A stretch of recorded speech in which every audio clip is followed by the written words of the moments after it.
Ya, pemirsa, terima kasih. Sidang jemaat yang dikasih Tuhan masih bersama kami di siaran ini, di pemberitaan firman Tuhan. Kita akan lanjutkan lagi. Seperti kita ketahui bahwa di sini jemaat Korintus ini terjadi perdebatan. Jadi Rasul Paulus melihat kalian itu masih belum dewasa. Bahkan kalian itu sama seperti manusia yang masih manusia duniawi. Kalau di antara kalian masih terjadi perselisihan, di dalam 1 Korintus 3 ini perikopnya sebenarnya perselisihan. Kalau di antara kalian jemaat, wahai jemaat, karena jika seorang jemaat berkata, aku dari golongan Paulus, dan aku dari golongan Apolos, dan yang lain lagi berkata, aku dari golongan Kefas. Kalau masih ada seperti demikian, kata Rasul Paulus, artinya apa? Kalau seperti itu di dalam ayat 4 ini, bukankah hal itu menunjukkan bahwa kamu manusia duniawi yang bukan rohani? Nah, Bapak Ibu yang dikasih Tuhan, sidang jemaat, pemirsa yang berada di rumah, diperlukan kedewasaan. Di sini Paulus menekankan mereka. Orang yang dewasa itu, sekali lagi, manusia itu bisa saja cerdas secara intelektual. Tapi ada kecerdasan lain, namanya adalah kecerdasan emosional. Dan berikutnya ada kecerdasan lain, yaitu kecerdasan spiritual. Nah, orang yang mengaku cerdas secara spiritual semestinya harus cerdas secara emosionalnya. Orang yang cerdas secara emosionalnya adalah orang yang dewasa, Bapak Ibu. Sekali lagi seperti saya katakan di awal, kedewasaan itu tidak diukur dari usia, tidak diukur dari umur, tetapi kedewasaan itu diukur dari tindakan kita. Sejauh mana kita bisa mengambil tindakan yang bijaksana. Apalagi kalau kita mengaku cerdas secara spiritual, kita dekat dengan Tuhan, kita mengaku pelayan Tuhan, kita mengaku pekerja Tuhan, atau kita mengaku anaknya Tuhan, semestinya kita sudah berbuah hidup kita. Kita menjadi orang yang rendah hati, orang yang sabar, orang yang penuh kasih. Itu adalah orang yang sudah sampai ke titik kedewasaan secara iman. Nah, Bapak Ibu, saya akan lanjutkan lagi bahwa ada dasar. Bagaimana sebenarnya dasar itu sangat penting sekali. Saya lanjut di dalam 1 Korintus nih, ayat 10. Sesuai dengan kasih karunia Allah yang dianugerahkan kepadaku, aku sebagai ahli bangunan yang cakap telah meletakkan dasar. Artinya sebuah pondasi, dan orang lain membangun terus di atasnya. Tetapi tiap-tiap orang harus memperhatikan bagaimana ia harus membangun di atas pondasi tersebut.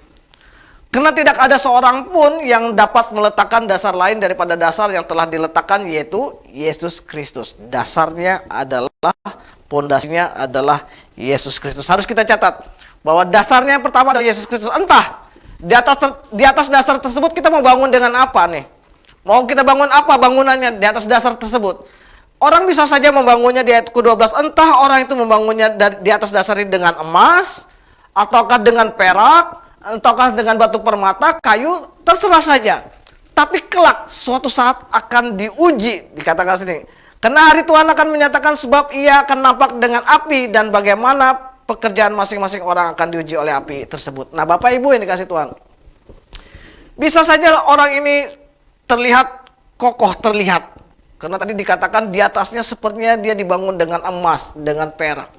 Tapi saat ujian datang, di saat cobaan datang, dia belum dewasa, bahkan runtuh.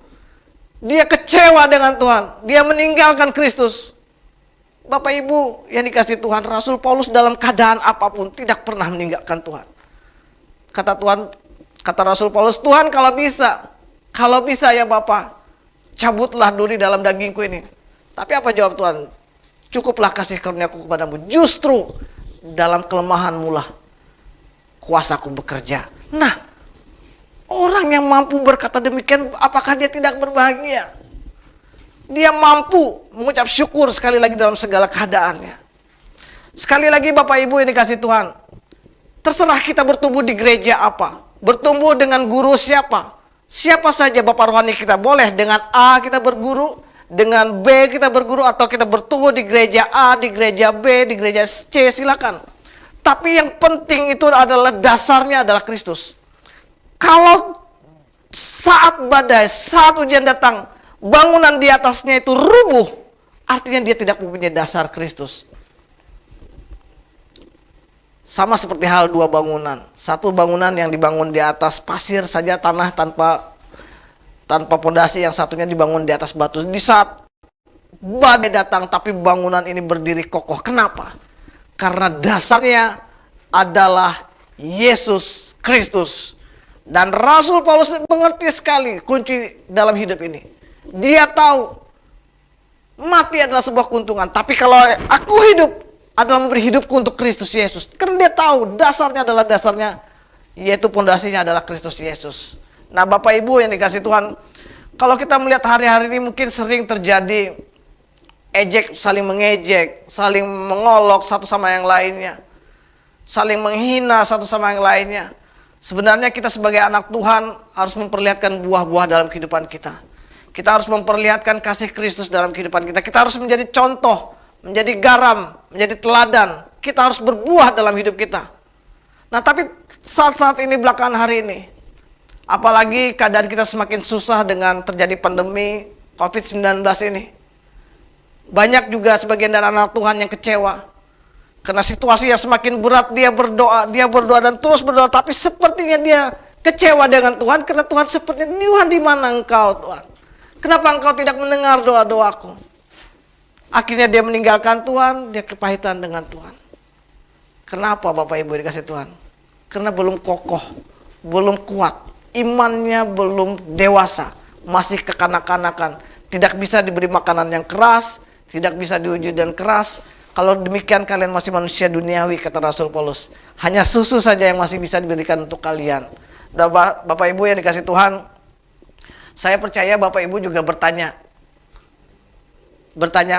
bagaimana caranya agar kita jemaat Tuhan bisa mempunyai kekuatan sama seperti Rasul Paulus. Nah, untuk jawaban itu kita akan melanjutkan setelah break berikut ini, bagaimana kita bisa kuat sama seperti Rasul Paulus.